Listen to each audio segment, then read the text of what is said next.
Hola amigos y seguidores de Incluyente.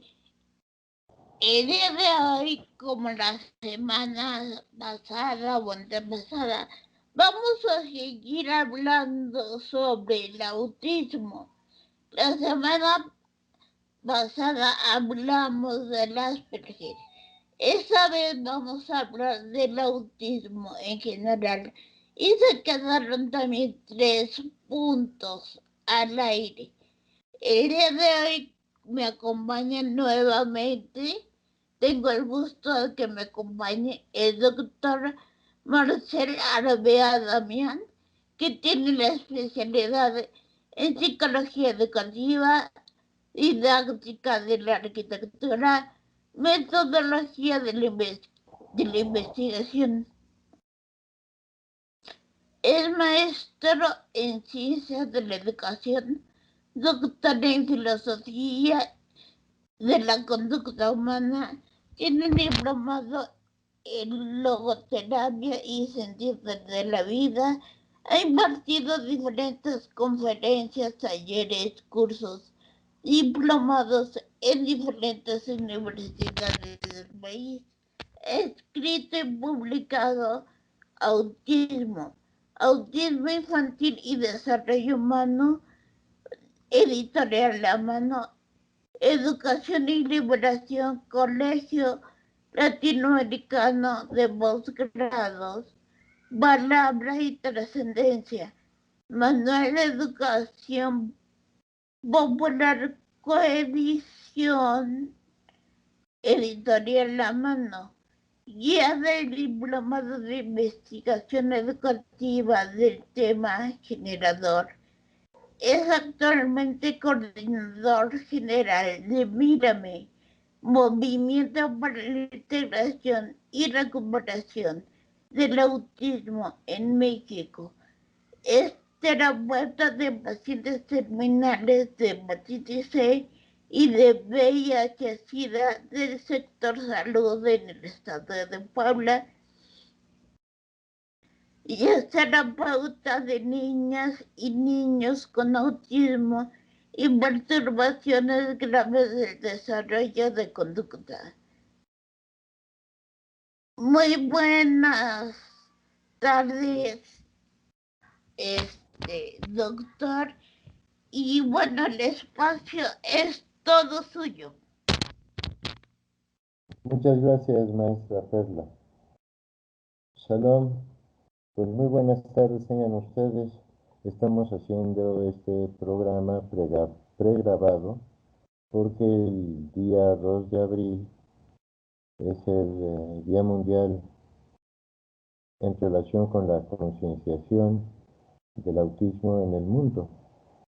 Esto es muy relevante y lo es en primera instancia porque vemos que está incrementando de manera muy importante el número de niñas y niños con autismo también en el mundo. La primera estadística cuantitativa y longitudinal que se hizo en relación con la población autista se hizo en Inglaterra, la coordinó Lorna Wynne, y en aquel momento, en 1970, había por cada 2.500 nacimientos una niña o un niño con autismo. 1 por 2.500. Ahora, por ejemplo, para desarrollar la ley del autismo se utilizó hace unos cuantos años, hace como 4 o 5 años, la última estadística en población autista en el mundo, y es 1 por cada 100 nacimientos. Eso significa que ya 1 de cada 100 niños están naciendo con autismo. Y en realidad no sabemos por qué. Hay muchas cuestiones implicadas, pero lo cierto es que los criterios diagnósticos se han hecho más amplios cada vez. Y entonces esa flexibilidad en los criterios diagnósticos alcanza a niños que, por ejemplo, antes no hubiesen sido considerados con autismo y ahora sí lo son. Ha habido cambios importantes en la comprensión del autismo en los últimos años porque después de todo es el autismo el trastorno infantil más estudiado actualmente. Ningún trastorno para la niñez es estudiado tanto por la ciencia como el autismo. Ningún trastorno en la dimensión mental de una niña o un niño es tan grave como el autismo. Y también el impacto en la familia y en el grupo social es muy, pero muy relevante. Entonces es un trastorno que está exigiendo en este momento mucha atención dentro del grupo infantil.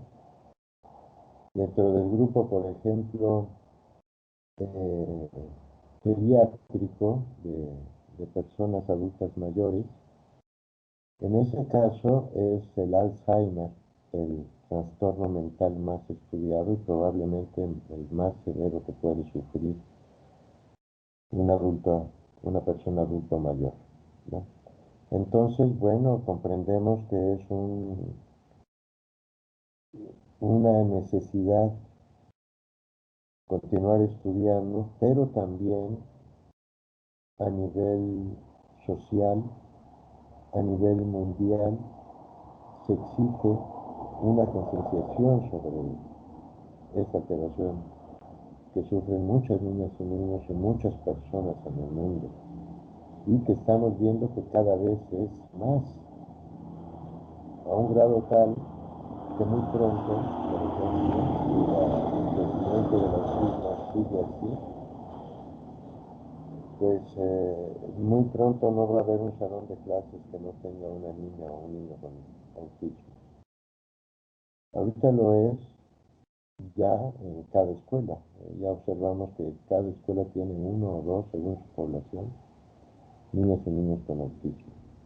Pero después yo creo que esto va a pasar propiamente en todos los grupos de aprendizaje y debemos de saber qué es, porque muchos mitos lo envuelven, porque Hollywood ha venido romantizando, endulzando el sabor de una tragedia, porque lo repito, es el trastorno mental más severo que puede tener una niña o un niño.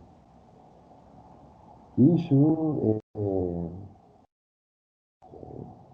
digamos, su diversidad es mucho más amplia que la nuestra, mucho más amplia que la nuestra. Entre ellos, según la estadística, alrededor del 70% tienen otra discapacidad cruzada. O sea, no solo es el autismo, sino lo que puede generar.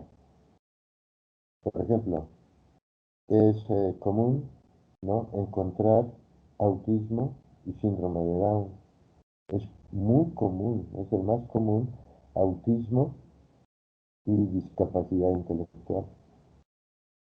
Autismo y dispraxia del desarrollo. Viene en el 70% de los casos combinado con una comorbilidad. Hay una comorbilidad que tampoco se puede negar. Y después el autismo hace todavía más graves esas comorbilidades, o por lo menos esa es su intención, si es que no procedemos convenientemente. Ahorita hay una política educativa que más que responder a las necesidades particulares de niños y niñas con autismo, está respondiendo a una ideología que es a nivel mundial y que aboga por una inclusión.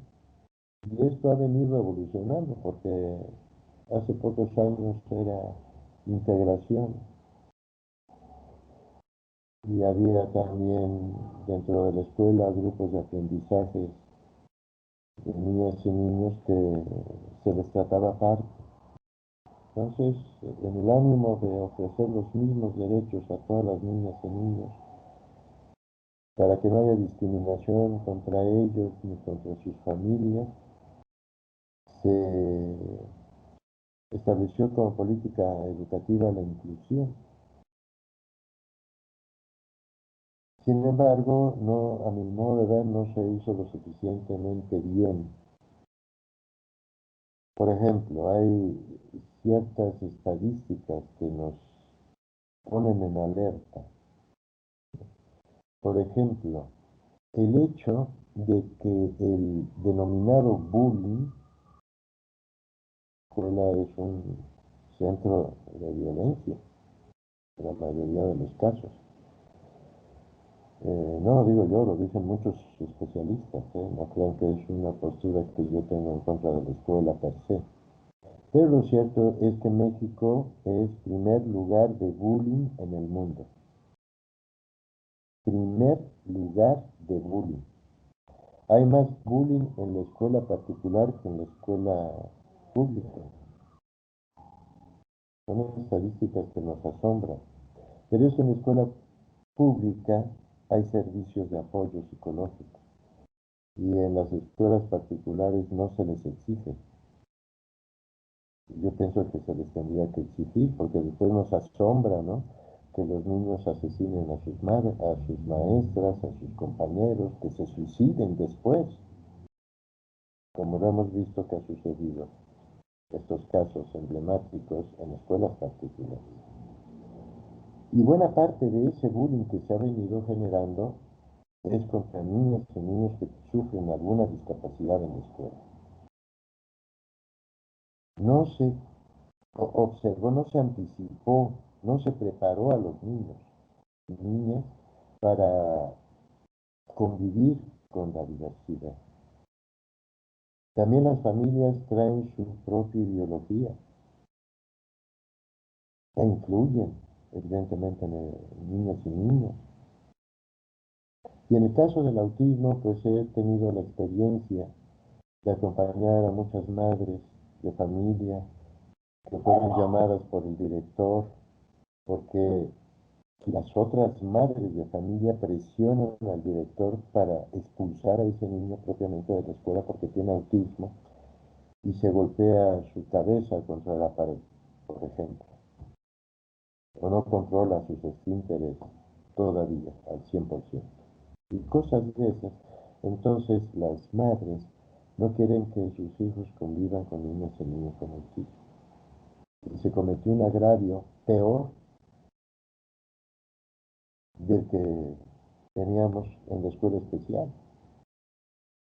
Ahora es peor porque ahora la discriminación también es contra la familia, contra la madre, contra el niño, en fin. Y bueno, también vale decir que maestras y maestros no están preparados para atender la diversidad, especialmente la diversidad mental. Carecen de estrategias, de formación, de técnicas, no saben cuál es la evolución del trastorno autista, qué hay que hacer.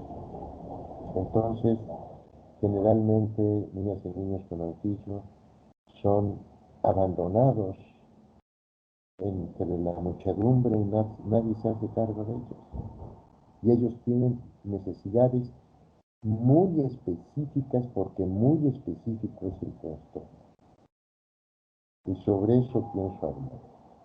Y debido a que es un tema eh, muy amplio y evidentemente pues no se podría abarcarlo todo, voy a dar una visión que podría yo denominar global y después, y en ella me voy a ir poniendo ejemplos. Estos ejemplos son de mi práctica educativa, tengo 20 años, tengo 23 años de trabajar con niños y niños con autismo, y pues lo cierto es que me han enseñado muchísimo. Mis mejores alumnos han sido niños con autismo. Nacen 4 niños por una mujer. Entonces es generalmente un trastorno que se observa en varones, sin embargo en las niñas suele ser más grave. Hay más niños.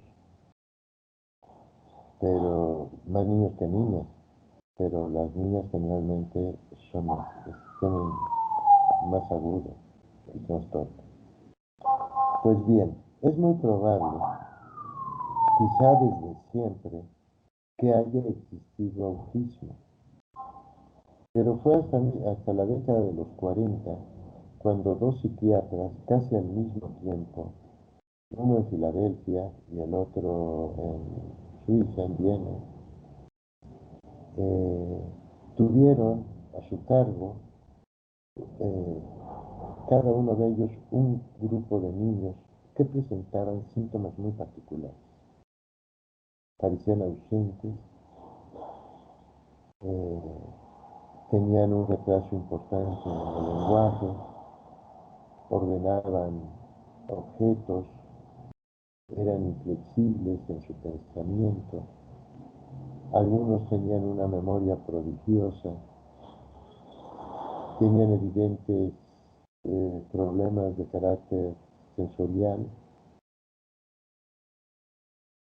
En fin, la caracterización fue muy semejante entre Leo Kanner, que fue el primero y fue quien le puso el nombre de autismo, porque en realidad el autismo es un síntoma que Leuler determinó para la esquizofrenia,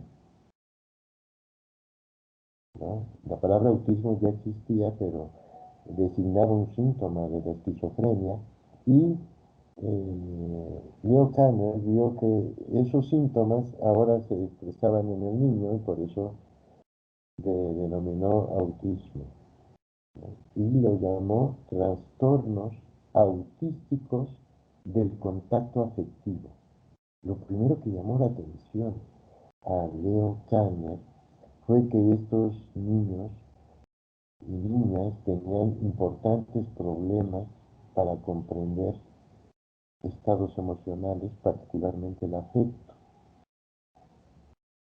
Y se dijo durante mucho tiempo, quizá por esta interpretación de Leo Kanner, de que los niños con autismo no alcanzan a querer a las personas, que no logran amar.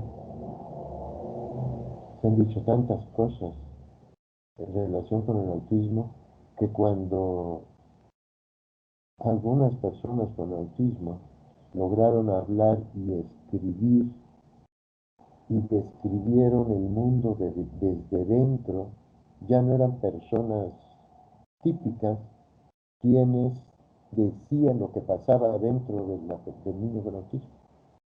Ahora eran los propios niños, las propias personas con autismo que decían lo que verdaderamente pasaba. Y había una diferencia terrible. Ellos sí quieren. El asunto es que no lo saben expresar convencionalmente. Y mamá y papá, particularmente, tampoco lo saben reconocer. Entonces, muchos padres y madres de familia no son, vamos a decirlo, estimulados afectivamente para que también ellos respondan afectivamente. Y entonces podríamos decir que madre y padre comienzan en la relación con su niña o niño con autismo a variar su propia conducta. Lo hacen de distintas maneras. El primer impacto que podemos observar por causa del autismo se da principalmente en madres y padres de familia. Por eso yo siempre comienzo con madres y padres de familia. En primera, porque nadie tiene la fuerza ni el empuje de una madre. En segunda, porque conviven más tiempo con ellos que su terapeuta, aunque sea un apoyo terapéutico al cual se le llama sombra. Siempre anda el apoyo terapéutico como una sombra detrás del niño o de la niña, dando el apoyo. Pero no todos pueden pagar un apoyo terapéutico de esta naturaleza, entonces generalmente es la madre quien cumple esta función y también la madre comienza a sufrir de manera muy importante el síndrome del cuidador principal o del cuidador primario. Es un síndrome terrible y debe de ser atendido, porque si no el desgaste de la madre va a ser muy importante, verdaderamente importante. Y no solo mental, sino también físico. Obviamente que esto depende, o mejor dicho, está en relación con la capacidad de autonomía que pueda tener la niña o el niño.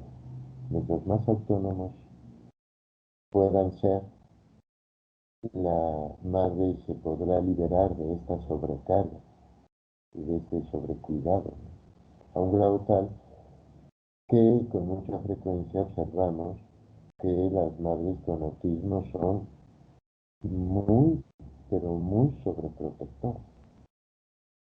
Incluso, por ejemplo, ¿no? Ellas responden por su hijo. La primera sesión es muy notable, ¿no?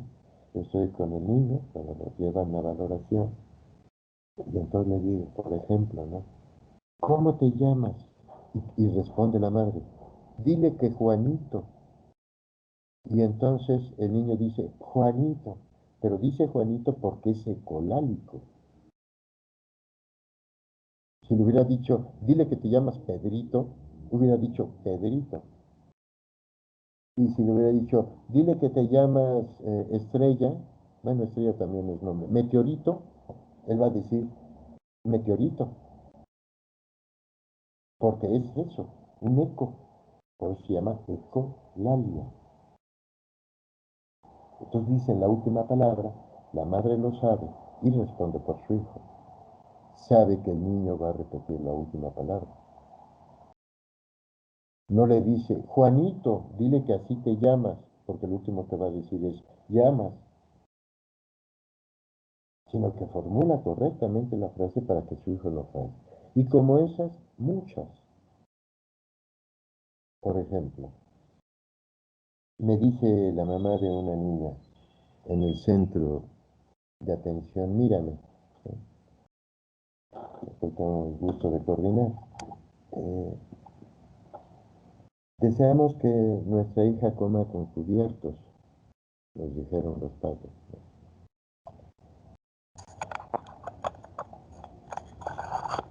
Y que le digo, come con cubiertos. No, no, no, no come con cubiertos. Y le digo, venga usted a la hora del desayuno para que usted misma la vea comer con cubiertos.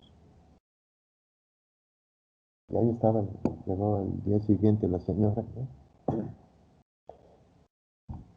Y por el patio, porque es una escuela adaptada, por la cochera más bien, eh, hay una ventana que da a la cocina y ahí está el desayunador y se asoma por la ventana y ve a su hija comer con cubiertos. Y entonces volteó y me dijo, no lo creo.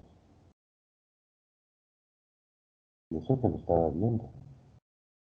Pero es que la señora, lo mismo que muchas madres de hijos con autismo, hay un momento en que ya no deciden batallar, pierden las ganas, pierden otras muchas cosas, ¿no? Otra vez otra pérdida importante.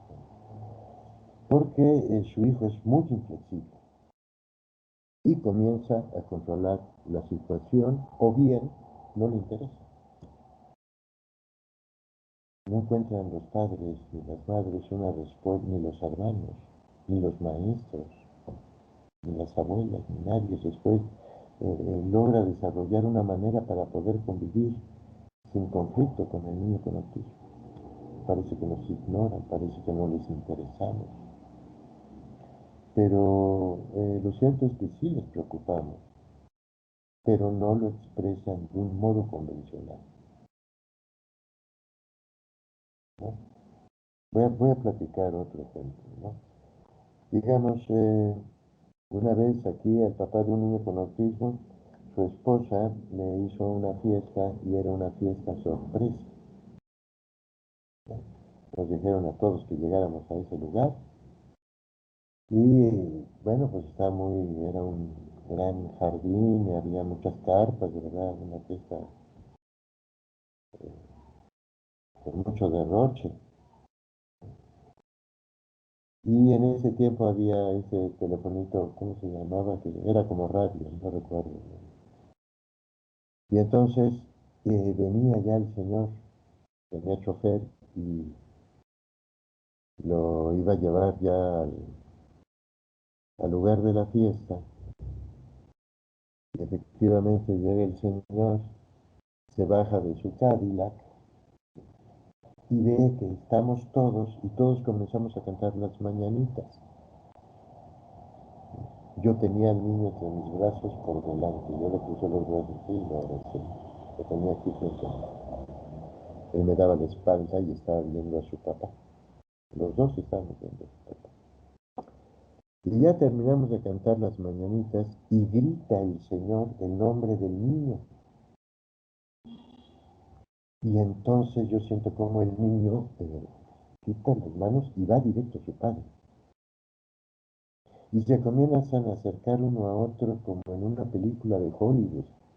Yo sí lo vi.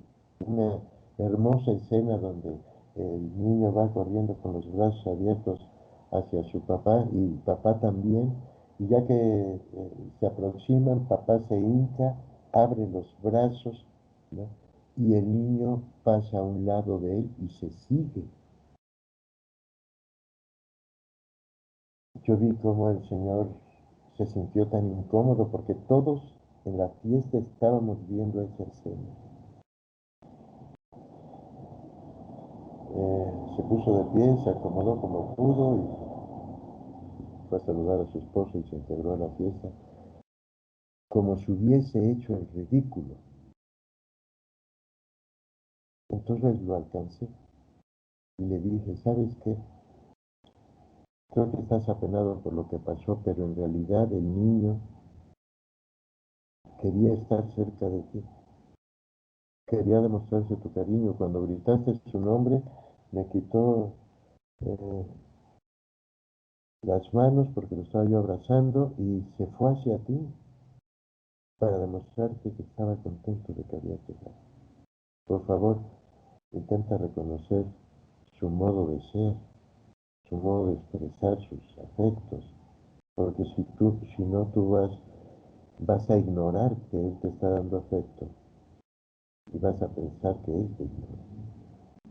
Entonces, con mucha frecuencia suceden estos exabruptos, otros cortos circuitos en términos conductuales que condicionan mucho la relación del niño con autismo con sus seres más queridos y con su entorno. Por eso, cuando clasifica, cuando caracteriza, mejor dicho, Leo Kanner el trastorno, lo hace desde tres elementos que según él son los más importantes. El primero son los problemas de socialización. Ellos prefieren estar en soledad. Ellos prefieren los objetos a los sujetos. Pero los objetos no tienen problemas. Tienen problemas con los sujetos, con las personas, por su modo tan singular de ser. Es un modo de ser muy particular. El segundo va sobre comunicación y lenguaje. Y yo podría decirles que propiamente están afectados todos los componentes del lenguaje. La sintaxis, la proxemia, la pragmática, la prosodia y la semántica. Todos están muy comprometidos. Sí, por ejemplo, voy a hablar de cada uno de ellos, ¿no? En cuestión de comunicación, es muy importante la sintaxis porque es la forma en que organizamos las palabras para expresar nuestras ideas. Entonces, por ejemplo, si yo estoy con una persona y quiero agua y él está cerca de mi brazo, entonces yo le voy a decir, le digo su nombre, ¿no? Vamos a suponer Jorge. Jorge, ¿no? Y un niño con autismo podría decir, agua, vaso, Jorge, dame. No logra eslabonar conforme a las reglas de la gramática, de la sintaxis propiamente, no puede expresar correctamente su idea. También, debido a que su pensamiento es inflexible, su lenguaje y su escucha es literal. No solo su lenguaje es literal, sino su escucha también es literal. Quizá ustedes se percataron que yo primero dije un vaso de agua y luego corregí, dije un vaso con agua. Bueno, lo corregí porque para el niño con autismo es un problema un vaso de agua. No hay vasos de agua. Y nosotros, pues aquí popularmente le decimos que el vaso de agua, ¿no? Pero no hay de agua, es con agua. Y así como se da esa inflexibilidad del pensamiento, se da esa literalidad del pensamiento. Y yo le digo, pásame un vaso de agua, a lo mejor no me quiere responder porque no hay vasos de agua y no me va a pasar nada. Tengo que formularlo correctamente. Me paso un vaso con agua, es muy importante. Y también algunas X que son de difícil comprensión para ellos y que generan muchos cortocircuitos en la relación social. Por ejemplo, eh, cuando él comienza a decir, ya quiero irme, ya me voy, ya, porque están en un lugar que él no conoce, o ya se aburrió, o ya se quiere regresar a su casa. Y entonces nos volteamos, ¿no? Y le decimos, espera un ratito, un momentito. Bueno, ¿qué es un momentito? ¿Cuánto mide cronológicamente un ratito? No le digo nada con eso y eso lo desespera mucho, entra en mucha ansiedad.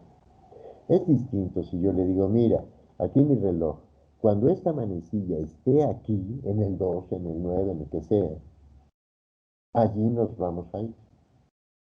Y él va a estar pendiente de que esté a esa hora para decirle. Les va a recordar como si fuera eh, un despertador, ¿no?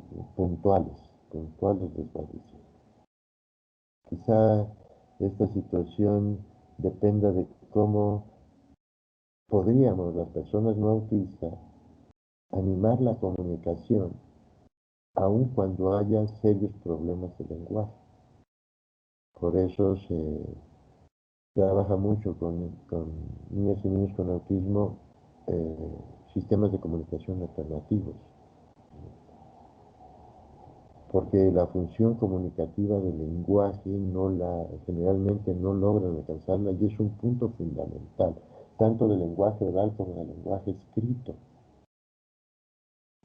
Y me gustaría decir que el ser humano desarrolla conforme a su necesidad y no podemos obviar la necesidad. Pero si mamá o papá o todos le van a estar cumpliendo la necesidad, el niño no va a buscar el modo de satisfacer esa necesidad. De hecho, desarrollarnos significa superar necesidades. Y antes este trastorno se llamaba trastorno generalizado del desarrollo, porque su impacto es tan poderoso que lo que frena es el desarrollo del sujeto, el desarrollo de la persona, lo desintegra, lo pues que es lo contrario de armonía, ¿no? Es disarmónico, no desarrolla las facultades del sujeto. Por el contrario, lo vemos bastante limitado en esos procesos del desarrollo para satisfacer sus necesidades de vida. Lo mismo su situación con el aprendizaje. Es abúlico para el aprendizaje. Pocas cosas le interesan y aquellas cosas que le interesan suelen ser benéficas porque ese gusto es muy obsesivo. Se trata, en este caso, pedagógicamente, de ampliar los campos de aprendizaje desde la propia obsesión que tiene el niño por ese tema.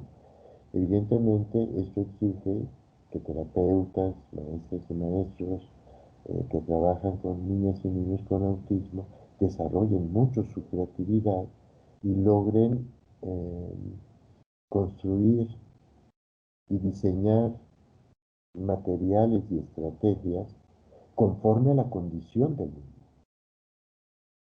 Si estoy con un niño con autismo, bueno, pues lo haré para el niño con autismo, pero debo de conocer el autismo. No son aplicables. El otro día vi en una supervisión a una terapeuta de lenguaje que estaba con un niño enseñándole la palabra consuegra. Y le digo, a ver, el niño tiene 7 años y usted le está enseñando la palabra consuegra y me dice, es que pronuncia muy mal y es una palabra que tiene muchas sílabas comprometidas y pues que diga consuegra, ¿no?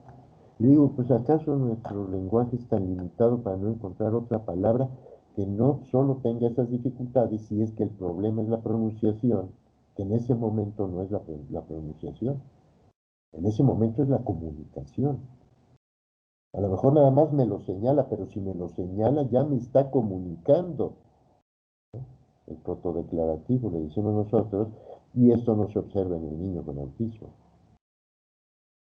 Niños y niños sin autismo, antes las niñas que los niños, un mes antes generalmente, comienzan a señalar con su dedo índice.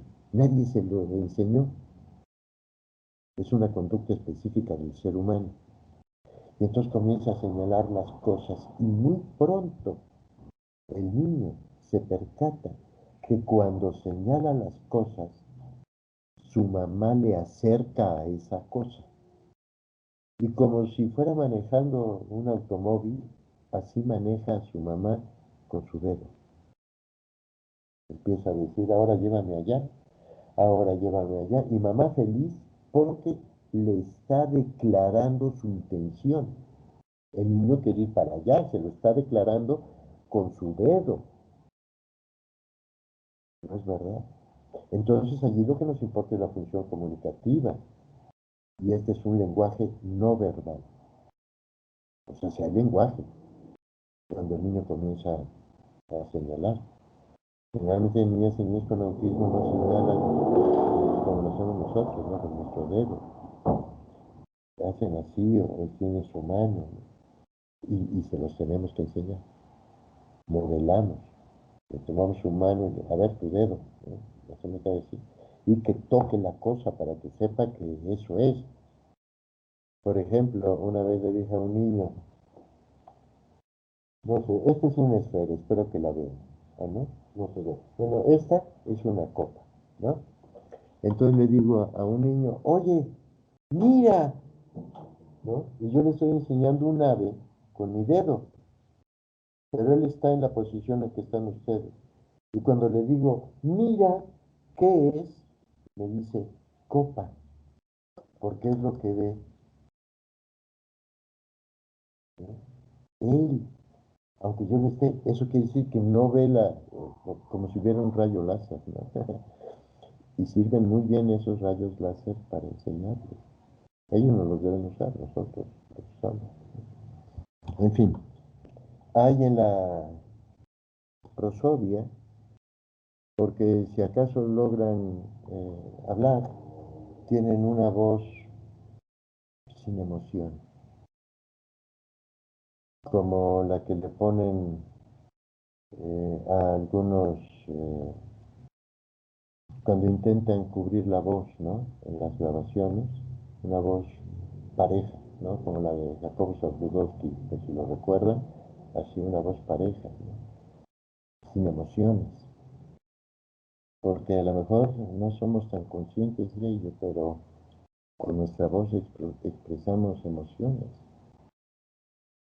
Y por la voz puedo saber si una persona está contenta, está tranquila, está iracunda, en fin, solo por el tono de voz.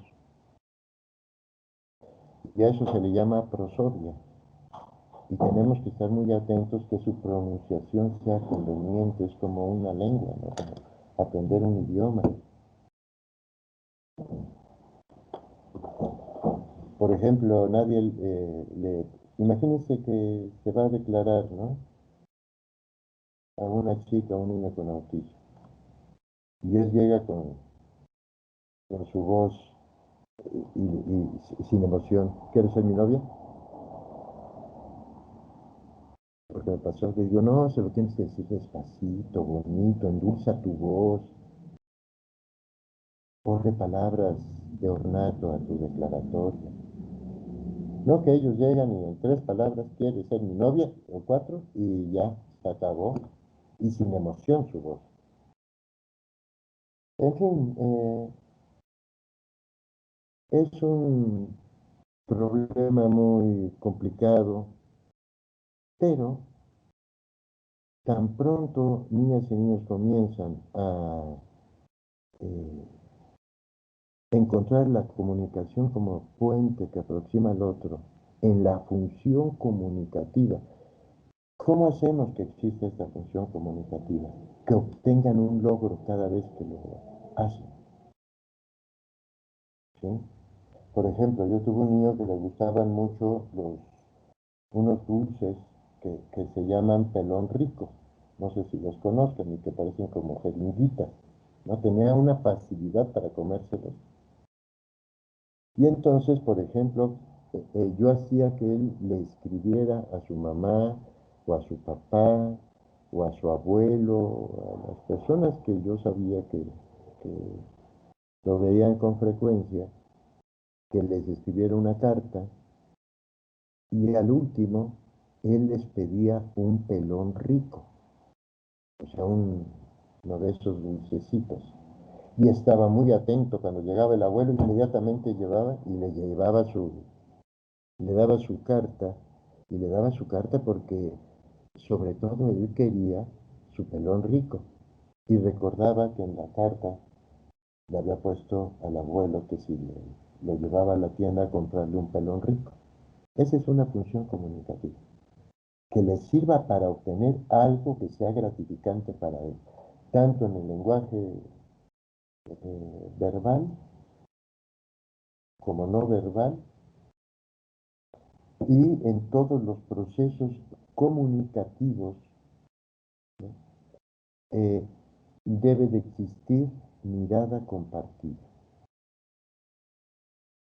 El niño con autismo, dentro de uno de los déficits sociales y comunicativos que tiene, y conductuales incluso, es que no ve a los ojos a su interlocutor. Y allí se pierde mucho la donación que el otro, principalmente madres, maestros, quienes le educan, le pueden ofrecer porque no existe la mirada compartida. La mirada compartida nos hizo humanos.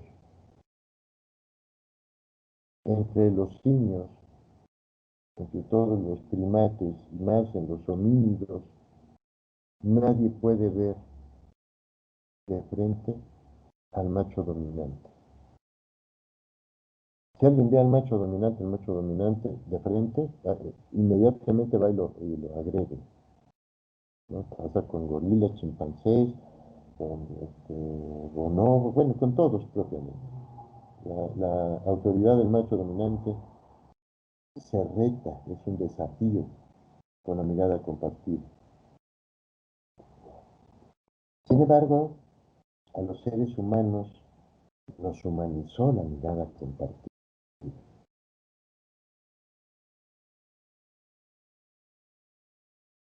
Por la mirada podemos leer en la mirada del otro lo que nos quiere hacer, lo que nos quiere decir. La mirada señala, la mirada ama, la mirada advierte. Y el hecho de que niñas y niños no comprendan que la intencionalidad de la persona se concentra en su mirada, que realmente, como dice el maestro, son las ventanas del alma, ¿no? No pueden leer los estados emocionales del otro, ni de su rostro, ni de su mirada, ni de su postura corporal. No enlazan con los estados mentales de los otros. Y hay que provocar que estos enlazos mentales sucedan. Por ejemplo, este siempre lo utilizo porque es muy efectivo y ustedes lo pueden hacer cuando quieran.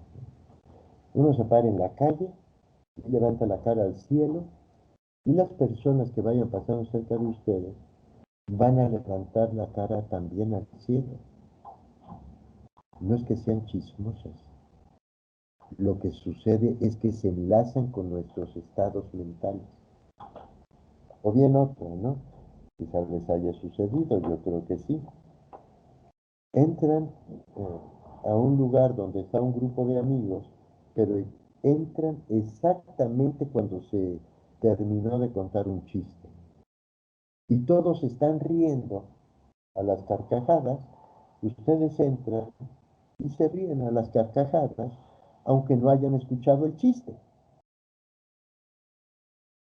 ¿No? También pasa con el llanto. Algunas veces quizá les haya sucedido que al ver llorar a un ser querido, ustedes también se enganchan con el llanto. Por eso en los funerales es donde más se llora, ¿no? Y por eso se alquilaban antes plañideras, mujeres que lloraban a propósito, ¿no? Para que todos después lloraran. En fin,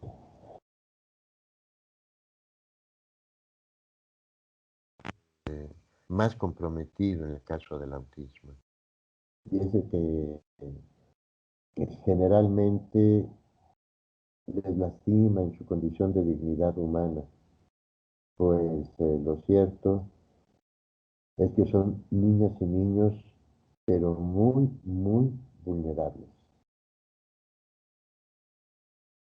Creo yo que he dado un bosquejo muy general de una situación problemática para muchos niños, niñas y para muchas familias, para muchos maestros y maestras, porque el autismo no está en el niño. Créanme que no está en el niño, está entre nosotros. Y en ese entre nosotros, ¿qué ponemos? Amor, violencia, comprensión, tolerancia, respeto. Y yo creo que eso es lo primero que tenemos que cuidar, porque ante la vulnerabilidad de este niño nos exige ser mejores padres, nos exige ser mejores maestros, nos exige ser una mejor sociedad. Yo creo que lo que me han enseñado mis alumnos y alumnas con autismo no me lo ha enseñado entre los muchos alumnos y alumnas que he tenido. Ese principio tan importante que es el de la dignidad. Ellos me lo enseñaron. Y creo que los seres humanos somos iguales solamente en tres cosas. Somos iguales porque tenemos libertad, porque tenemos dignidad y porque tenemos derecho, y en todo lo demás somos distintos. Pero hay un elemento humano que sí nos une y no lo podemos perder, que todos los seres humanos somos iguales en libertad, dignidad y derechos. Porque tenemos a flor de piel, la discriminación. Y los niños con autismo son muy discriminados. Y esta sociedad tiene, no solo México, el mundo, esa pulsión por discriminar. Tenemos que desterrar la discriminación de una vez y para siempre. No es posible, por ejemplo, que en una situación como la que estamos viviendo con la pandemia, se discrimine a enfermeras y a médicos. Bueno, esto solo habla del fundamento de la discriminación, que es la ignorancia. Estamos discriminando a las personas que arriesgan su vida por salvar la nuestra. Una barbaridad lo que pasó con la discriminación del personal sanitario, ¿no? Y por último, espero que muchas personas me escuchen, intenten, ¿no? No echar cohetes. Y esto lo digo durante todo el año porque para los niños con autismo es un verdadero tormento. Sepan ustedes que cuando lanzan una paloma o un cohete, están torturando a un niño con autismo. En una de las peores torturas, porque se sabe que la peor tortura que existe, yo creo, porque no deja huellas y es avasalladora, no hay modo ¿no? de no sufrirla, es el tormento con ruidos y con sonidos, ¿no? Por el oído. Quizá recuerden cómo salió el presidente de Panamá a rastras, ¿no? Noriega, cuando los Estados Unidos invadieron Panamá. Lo sacaron, él se refugió en la Embajada del Vaticano y lo sacaron con rock pesado, le pusieron unas bocinas enormes enfrente de, de la Embajada del Vaticano y estuvo así 3 días con el rock a todo volumen y literalmente salió arrastrándose de tan tremenda que es esa tortura. Por favor, no truenen cohetes, festejen de otro modo, mejor canten. Muchas gracias, con eso termino, maestra. Al contrario, muchas gracias a ustedes por ilustrarnos sobre este tema y también para ilustrarnos como sociedad, para favorecer a la inclusión de las personas con autismo, porque hay discapacidades que se ven, la motriz, la visual, la auditiva, etcétera. Pero la intelectual, ¿cómo? No es visible. Y algo que pasa con las personas que tienen autismo es eso, y no van a estar diciéndole a una No, de las personas, sabes que tengo autismo, o sabes que no es berrinche de mi hijo o de mi hija, es una crisis que está teniendo. no.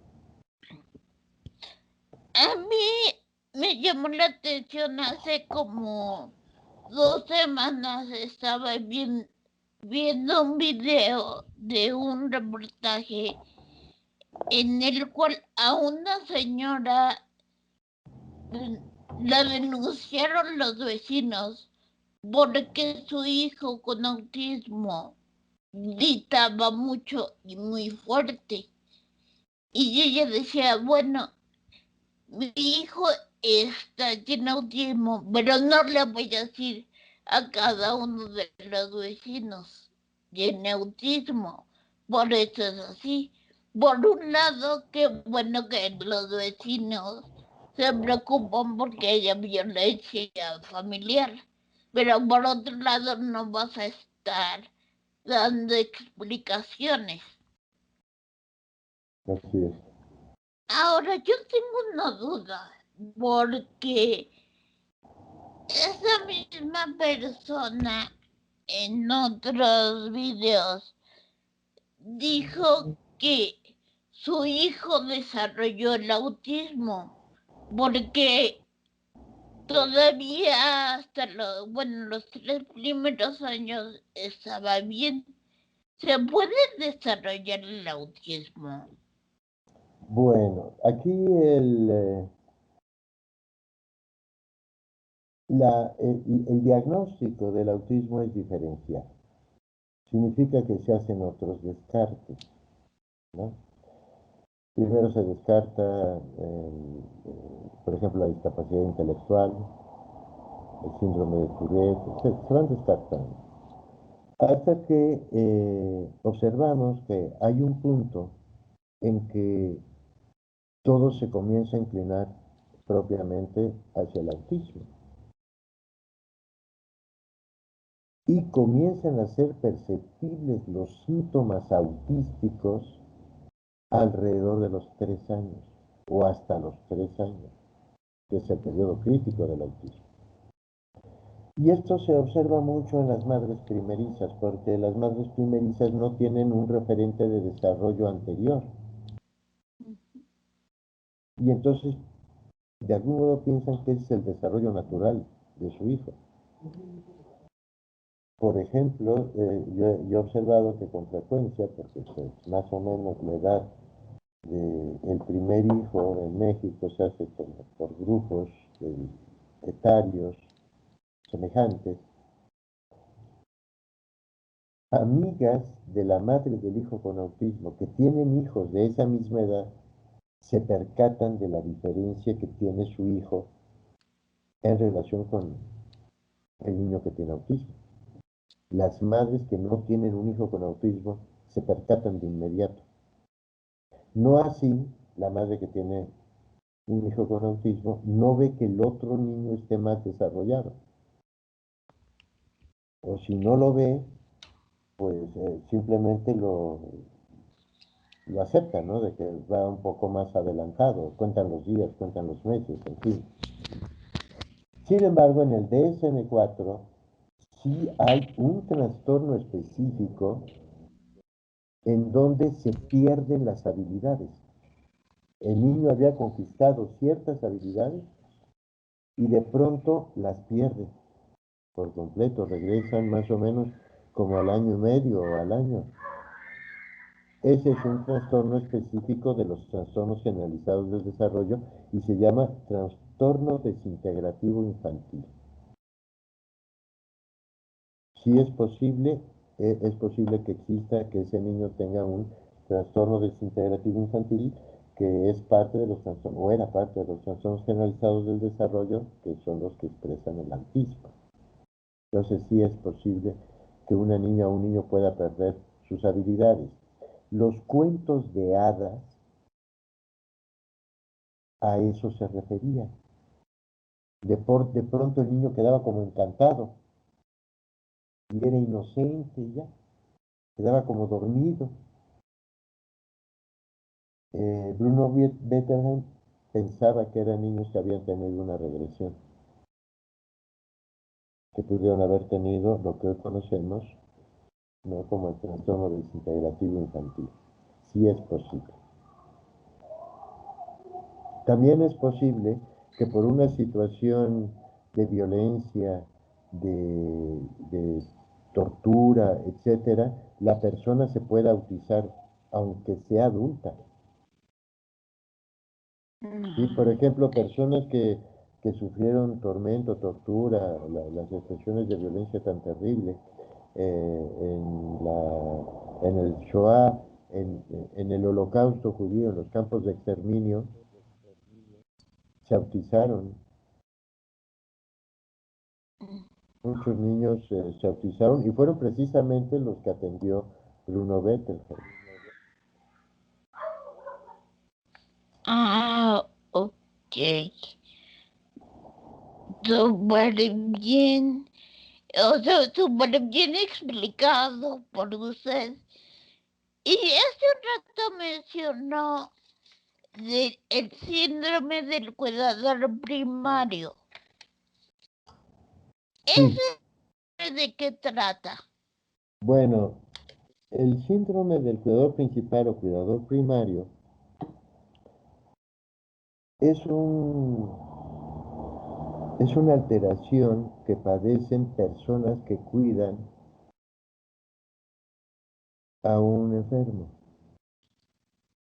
sin tener remuneración económica. Porque también hay otro síndrome parecido que se llama de burnout, que les da a personas que están en situaciones de estrés atendiendo al público. Por ejemplo, en las oficinas del Ministerio Público, ¿no? Digamos, como es una situación muy estresante, ¿no? Eh, suelen generar una neurosis muy profunda. Por eso a veces nos responden tan feo, ¿no? Nos responden tan mal.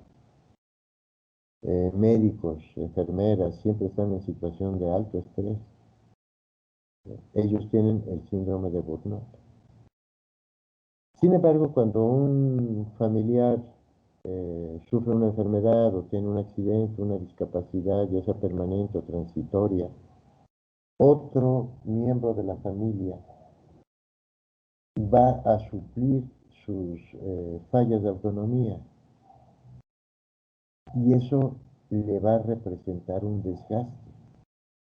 En enfermedades crónico-degenerativas, debido a que la enfermedad cada vez es más grave, las enfermedades degenerativas, pues el desgaste cada vez es mucho mayor. Yo les voy a poner un ejemplo. Mi papá fue un paciente con Alzheimer. En la primera etapa del Alzheimer, él tenía sus olvidos, pero no había en ese momento que ocuparse tanto de él. Pero ya cuando entró a la segunda fase, las cosas cambiaron porque se puso un poco violento, se nos escapaba o se quería escapar, se nos escapó una vez y ya no permitimos que se nos escapara.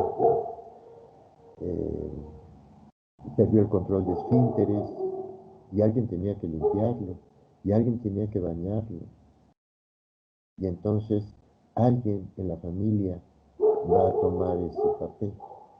Y es muy desgastante porque aun cuando yo quiera mucho a mi familiar, siempre que hay situaciones, por ejemplo, excrementicias, ¿no? Del control de esfínteres, son muy complicadas, ¿no? Es difícil manejar los excrementos, aunque sean del padre o sean del hijo, ¿no? Uno se hace improductivo, hay impactos en la vida social, de pronto se pierden amigos, porque nuestro paciente comienza a absorbernos de manera muy importante.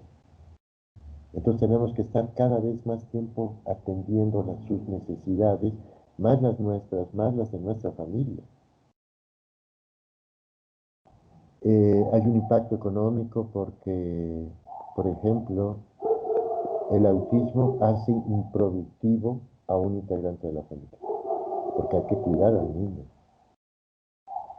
El niño no tiene un autocuidado, no tiene una plena comprensión de las situaciones peligrosas, por ejemplo. Entonces, yo he observado que las madres sufren un deterioro muy importante por este síndrome. Además, hay un impacto en la vida familiar muy grande, muy fuerte, un impacto en la vida económica, es costoso el autismo, cualquier discapacidad.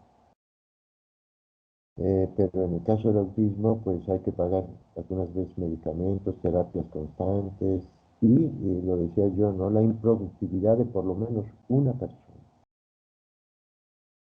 ¿no? Entonces, inmediatamente comienza a deteriorarse la salud física y mental hasta el nivel de la somatización de quienes son cuidadoras o cuidadores principales. Generalmente son mujeres, ¿eh? El perfil del cuidador en México, yo creo que en un 80% son mujeres, si no es que más. En mi casa, por ejemplo, somos tres hermanos varones. no hubo una mujer. Pero creo que si hubiera existido una mujer, todos hubieran apuntado a ella, incluso a lo mejor hasta yo. A mí me tocó, tuve la fortuna de cuidar a ambos padres, casi de manera simultánea, ¿no? De acompañarles pues en su despedida y ha sido lo más hermoso que he hecho, de todas las cosas hermosas que hice. Pero salí muy desgastado porque tuve a dos pacientes. Yo fui cuidador de manera simultánea de dos personas, ¿no? Mi mamá, por ejemplo, fueron 17 cirugías en 14 años, dos de ellas de cáncer. Mi mamá sobrevivió a dos cánceres. Y mi papá con el Alzheimer, ¿no? Que es tremendo, porque hay una enfermedad mental, es una demencia, es la demencia senil Alzheimer, y es muy desconcertante. Entonces, siempre que yo hago el diagnóstico, empiezo a canalizar a la madre para la atención de, por un lado, del síndrome y de su proceso de duelo, ¿no? Porque la madre, sobre todo la madre, toda la familia, el padre, etcétera, pero sobre todo la madre es donde se observa con mucha más virulencia, ¿no? La falta de elaboración del duelo y lo primero que hacen, ¿no? Es negarlo. Y el proceso de negación puede durar 2 años, 3 años, 5 años. Hay más que ya tienen 10 años con su hijo, que evidentemente es un niño con autismo, y lo niegan. Pero el problema es que se pierden los periodos críticos del desarrollo, en lo que la mamá supera la negación. Pero cuando supera la negación viene la culpabilidad, ¿no? Y así tiene que ir avanzando la madre por los procesos, ¿no? Hasta llegar al aprendizaje, porque la vida le está poniendo un aprendizaje extraordinario, ¿no? Y al final son las madres y los padres quienes dicen que fue su hijo con autismo o su hija con autismo quien más cumplió con sus expectativas de madre o de padre. Pero lo saben reconocer hasta el final del camino. Pero es donde más demuestran y donde más se aceptan a sí mismas como padres es con su hija o con su hijo con autismo. No tiene cura porque no es enfermedad. Lo que tiene es mucha esperanza y hay que aprovecharla. Y pienso, Es, y pienso que lo que debemos de hacer es primero amor y luego todo lo demás. Y entonces las cosas van a caminar como por sí solas, como si fueran en un sobrevías de tren. Nada las va a poder detener. Primero amor y luego todo lo demás. De eso se trata. Estos niños vinieron a nuestra vida para embellecerla. Vinieron para enseñarnos muchas cosas que no queremos ver. Y ahora que viene este día, creo yo que debemos de tener en alta consideración esto, preocuparnos, informarnos, y cuando veamos los signos del autismo, en caso de que sepamos o podamos, ayudar. Creo que eso es lo que debemos de ser como personas que somos. Y porque también cualquiera de nosotros podría tenerlo, ¿no? Eh, una hija o un hijo con autismo. y yo agregaría tampoco juzgar. No juzgar a la persona, no juzgar a la familia. Evitemos los juicios, porque no sabemos lo que está viviendo la persona ni lo que está viviendo la familia. Totalmente de acuerdo, May. Totalmente de acuerdo. Que más que juicios, en realidad son prejuicios, ¿no? Exactamente. Sí, sí, por supuesto. Le agradezco mucho muchísimo esta plática.